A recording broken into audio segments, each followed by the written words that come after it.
Rachel, this is 1 Minute History, and today we're talking about paella. Valencia in eastern Spain is the undisputed home of paella. It is one of the largest natural parts in the Mediterranean and has been one of the most important rice-producing areas in Spain since rice was introduced over 1,200 years ago. Paella was originally farmers' and farm laborers' food, cooked by the workers over a wood fire for a lunchtime meal.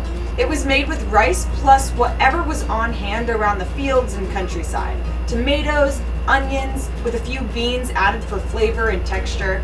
Paella was also traditionally eaten straight from the pan, which it was cooked in, with each person using his own wooden spoon. I'm Rachel, and this is 1 Minute History.